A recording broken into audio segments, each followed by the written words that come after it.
Installment number 5 here, Department of Signs and Wonders. A little different this time, in a way.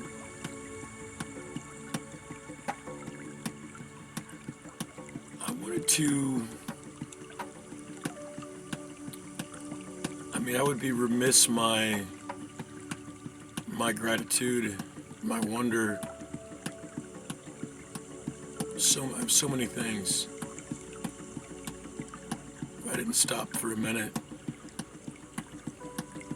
keep myself from getting lost in my own sauce, and say a word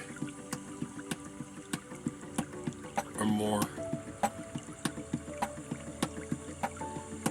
about the profound and astonishing community that has sprung up and grown like weeds. That is the tarot and channeling community on YouTube. I've been witness to it, watched it, studied it, immersed myself in it. In the beginning, I had the itch, being a writer-illustrator. I had the itch. I thought, you know what, I don't know anything about it, but I want to design my own deck, 78 cards. I want to do it. I started it without knowing how to read the cards, and knowing really anything about it. And I plodded along, and if it weren't for the community of tarot readers and channelers on YouTube, I probably wouldn't have finished it.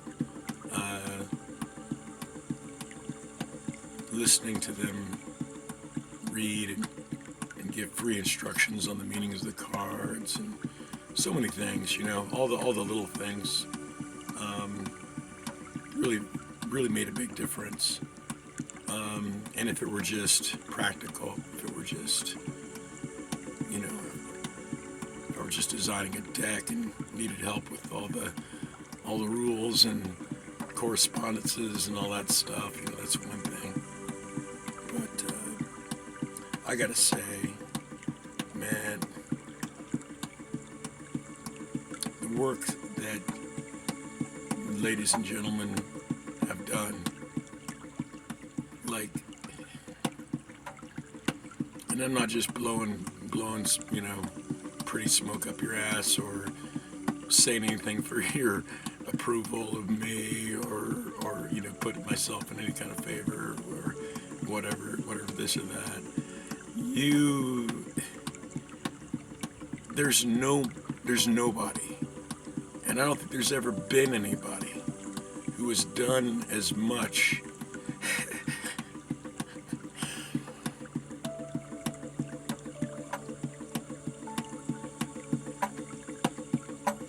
single-handedly as a collective to do the kind of work that, as Terrence McKenna describes, course correcting, changing the course and direction of an enormous battleship with nothing but a wooden boat oar, just a fucking broomstick,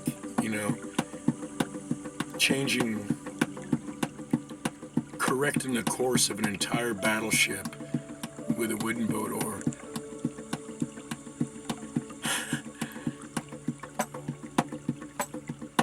When it comes to, it's like the song says, the world, biggest she had already gotten to, had to grow and stretch to make room for you. Like, your presence individually and collectively forced the shared imaginarium to stretch and warp to make room for you. And I've witnessed that, and I don't,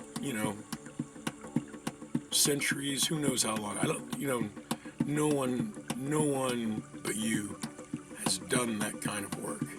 There's no one doing that kind of work. Try as they might, and as well intended as they are, no one is giving this many people out in the wild the kind of direct experiential tastes with the impossible made possible as you do. It's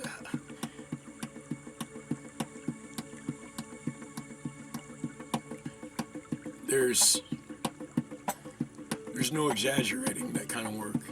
Anyone who thinks that's an exaggeration hasn't been watching it. They have not been paying attention. And the ones who have been paying attention, they know. And certainly you know. You get up every day and get to it. And so while I might not agree with all the narratives and scripts and this and that, it doesn't fucking matter. It doesn't fucking matter what I agree with or not. You guys are gals. This world ain't seen the likes of you. It's just extraordinary.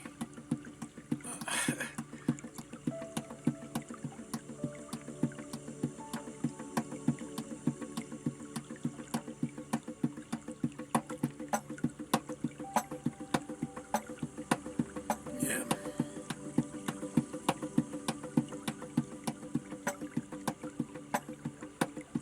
Whew. So yeah,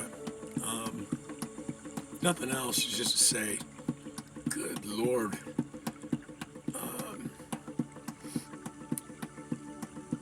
changing the course correction of a battleship with a boat, or culturally speaking, because yeah, like as we're proceeding forward, and we're hoping some of us. Hoping for a course correction of some sort, and none of us were clever enough to see you coming. Maybe some of us, maybe if they were clever enough to see you coming, they were already a part of it. But everyone should be proud of you.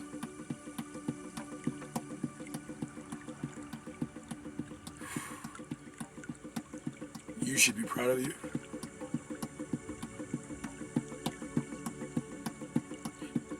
It's not like we're done. Not like it's the job's over, mission accomplished or anything. But good Lord,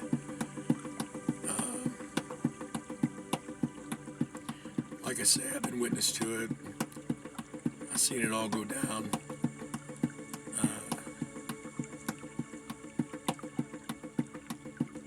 Honestly, I noticed this years ago, a few years ago. There wasn't a single day that need go by that I couldn't just click on someone's video and see the impossible made possible every day, just because the work that you do. And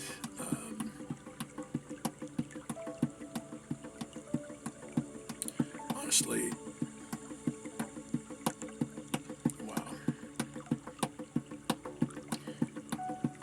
You, my friend, you are a weed dandelion.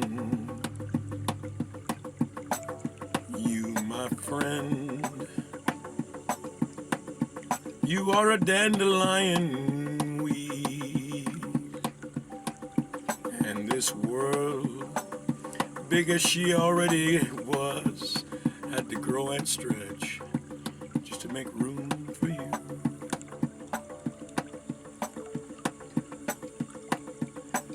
Just to make room for you. I don't know where we go from here. We've done a lot of work. Guess you'll keep doing it. Others will come after with other astonishments, raising the bar here and there. People with short memories maybe are going to forget eventually. Life was ever such a fucking mess. you know, because big, large, massive changes can happen quickly nowadays. Everything's exponentially accelerating, and so sudden, quick, surprising, unexpected changes, like an enchanted world, can take place. We don't have to believe otherwise. We don't have to doubt that. I mean, we can have our moments, I suppose, but honestly,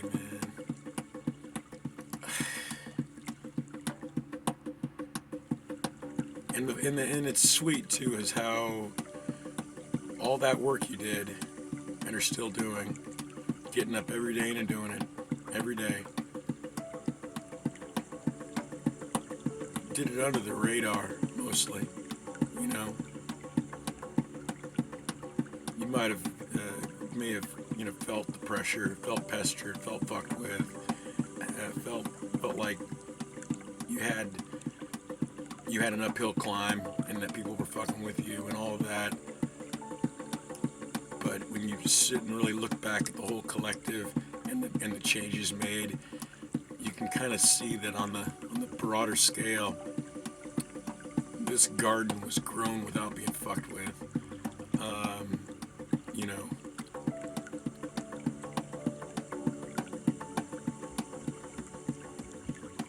and me, I'm an outsider among outsiders. You know, I'm just a man on the corner. Just been watching.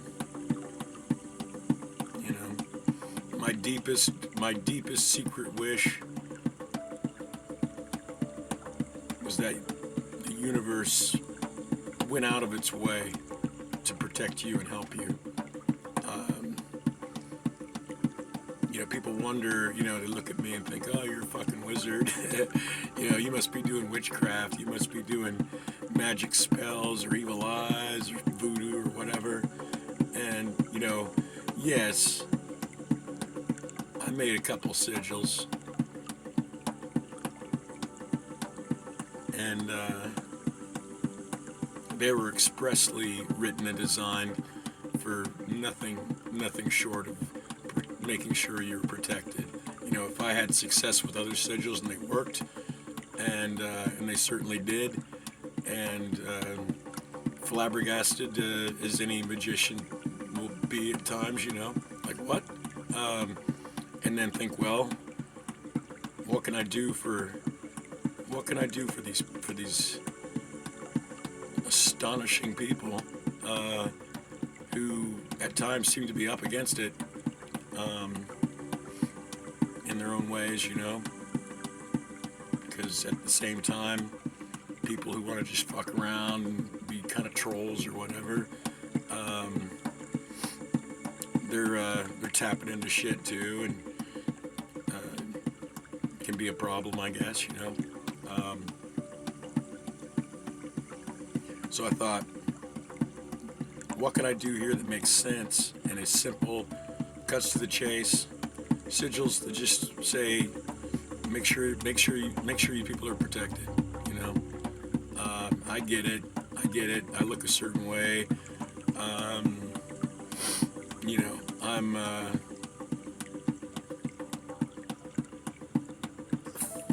flawed and broken and torn and ragged human being. And a wizard to boot. So, by all means, have your questions. But at the end of the day,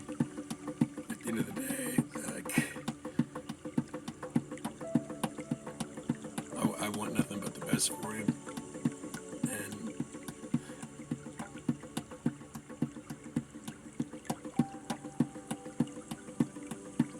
And if I could say it without losing my shit,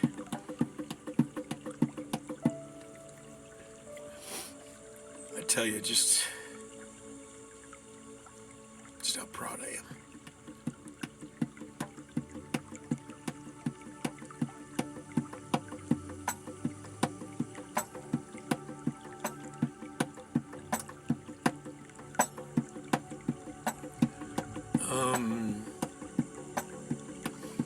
And yeah, like I say, I don't see any good sense in getting lost in my own sauce, and getting too comfortable making these videos, babbling on about this or that. Easy to do. In fact, when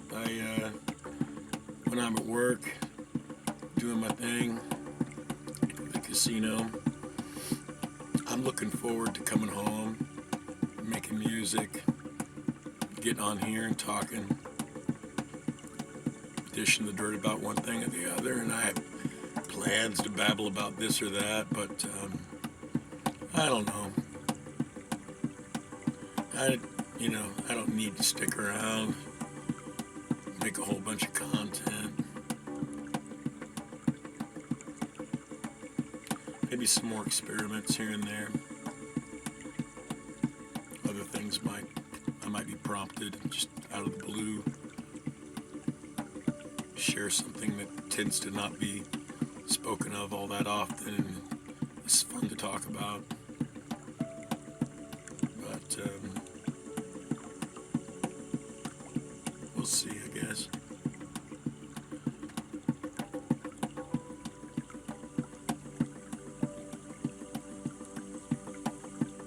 Yeah, because like I mentioned in an earlier song, a friend invites me out to the Green River Gorge to go cliff diving, sight unseen, get in the car. I said, yeah, we'll go. I've no experience diving off cliffs. And again, like I say, prior to this, I'm tinkering on this tarot deck. And it's a lot of work, 78 cards. It's a lot of work, a lot of obsession involved in getting it done. It took me, I'd say, from start to finish, about maybe 4 years of tinkering. And in all that time, researching it and plodding along and watching all these tarot readings and things, I never had an instance, never had a moment, really, where it seemed to me I was watching and experiencing anything other than talented storytellers and performers doing their thing, and granted, my attitude about the phenomena was that anything that was showing up that was on the nose for either myself or for listeners was that the tarot readers were leveraging the natural phenomena of synchronicity, and that was all that was really going on. And then I go head first over these cliffs into the fucking rocks, come out of the water without a bumper or scratch on me, and I'm drying off, and I'm thinking, well, that's a bit uncanny, Granted, I'm thinking like, on the one hand, it seems highly unlikely that I could have made it out of that, not simply surviving it, that's one thing, but to make it out of it without a single physical expression of pain or of anything, as I'm drying off, I'm puzzling that over. And then, there's other people there, things are going on. I don't have a whole lot of time to be introspective about it. And kind of one of those things where if I, whether it's other experiences I've had, seeing a UFO the size of a fucking shopping mall and these different things, I could have moved on about my day, so to speak, or about my week, and put that in the back of my pocket and just said, hey, I got incredibly lucky, whatever, uncanny events come and go, high strangeness, all that sort of stuff. Either way, could have, that event could have just come and gone.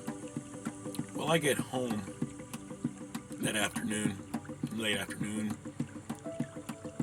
And by the time I get home and click on a video in my recommendations feed that is a channel message for the sign of Scorpio that had been uploaded maybe hours before, maybe the day, maybe a full day before I clicked on it. Anyway, long story short on that is proceeding from that day, split right down the middle between having dove and hit my head on the fucking rocks, and then the world. Basically, what I'm saying is the world prior to the dive and the world after the dive are so remarkably different that I was left with no confidence in actually having survived the dive. And frankly, I'm still not. It's been some years now, but stuff that's happened since, I know wouldn't have happened in that other world, you know what I mean? Not to say that some weird shit didn't happen in the other world. It did. Not like this. So like Oswald in Oz, who gets there, lands his hot air balloon in Oz, and the witches that are there meet him, get to know him, they set him up in the Emerald City, and he does okay. He's alright. I landed on my head in Oz, essentially, and the first people I meet are these witches, and they saved my life. Like, without exaggeration in a way, because maybe I was at a point where I could see down the tunnel in a way. I could see gradually losing interest, gradually becoming so disenchanted that I would cease to even recognize myself at that point. I would have nothing would remain in the world that would hold my interest or my passion, my no inspirato, no sense, no purpose, no direction, just more of the anxiety dream, essentially, more of the life of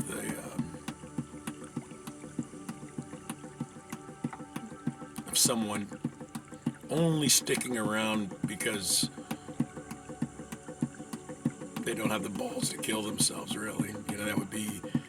That'd be where I would be at if the world hadn't changed.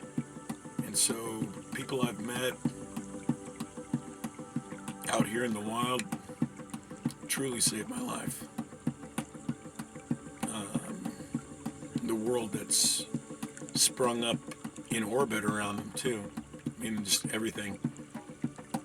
I mean, this world here, all of this, it's not fixed, but it is wildly improved because of you, and because that's not an exaggeration,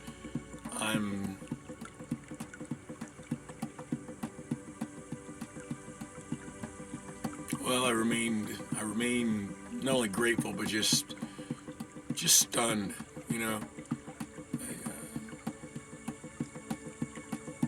It doesn't matter. Any day, today, yesterday, day before yesterday, tomorrow, every day I have a reason to be stunned, to be astonished, to be moved. And if I go a day without it, it's because I chose not to look directly at it. Like I always can. So, anyway, babble, babble, babble, babble, babble.